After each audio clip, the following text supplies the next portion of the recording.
So I've got a question for you to think about.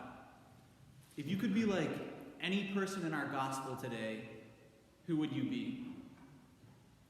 Maybe you would want to be like the sick man and be delivered from some evil present in your life. Or maybe you wish you were like the crowds who hear Jesus' teaching, witness his power, and tell others about it. Or maybe you wish you were like Jesus, able to free people from the evils that oppress them.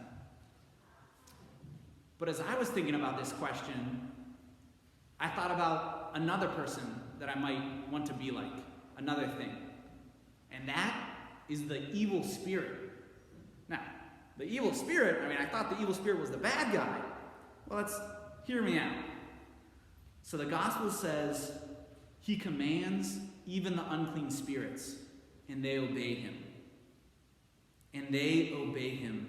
I think, if only I would obey Jesus. He tells us to love our neighbor as ourselves. I think, if only I would look with love and patience on the people that I find bothersome to talk to. Jesus tells us to enter into the inner room and talk to him in private. I think if I would just turn off the TV, stop reading the news, and spend time in prayer. In Jesus, he tells us that what we do to the least of these, we do to him. Imagine if when I saw someone begging on the corner, I would pull over and talk to them and see if there was some way I could show them God's love. If I would just imitate the unclean spirit, if only I would obey Jesus. But then, I wonder, what does Jesus think about this idea of mine? Is he up there on his heavenly throne thinking, man, I wish Fritz would just obey me? Or the people at Assumption, I wish they would just do what they were told. That's all I ask for, obedience. Why can't they be like that unclean spirit? You know what? I don't think that's what Jesus is thinking up there in heaven. I don't think his ultimate wish for us is to just be obedient to him. I don't think he called the disciples.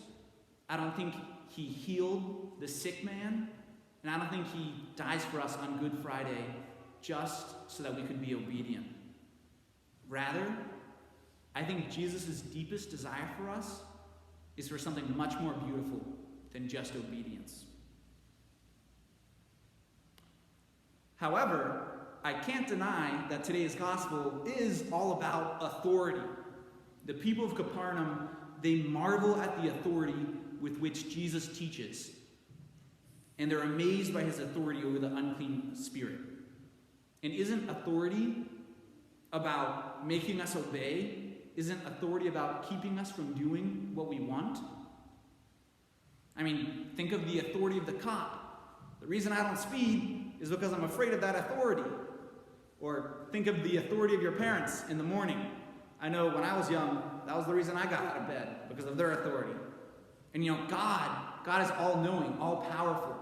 It seems like his authority has the potential to be the most stifling, the most repressive, the thing that most prevents us from doing what we want. Is that the case? Once again, I say no. Jesus' authority, it doesn't oppress us. Jesus' authority, it liberates us.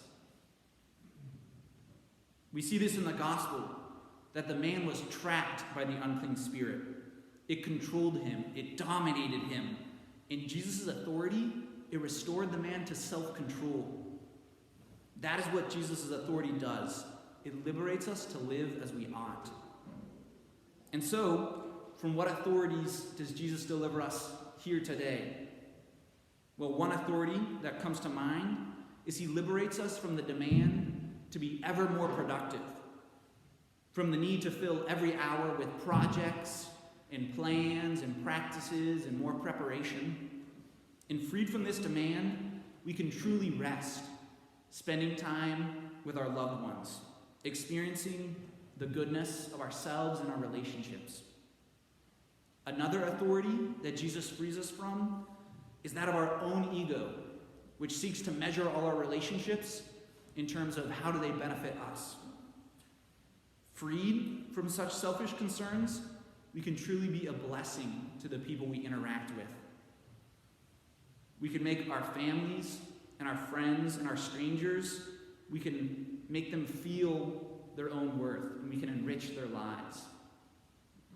So our gospel today, it proclaims the authority of Jesus Christ, an authority which liberates us from all the demands of society and family and self, which trap us. The authority of Christ, it enables us to live in accordance with the deepest and most noble desires of our hearts. A new teaching with authority. Even the unclean spirits obey him.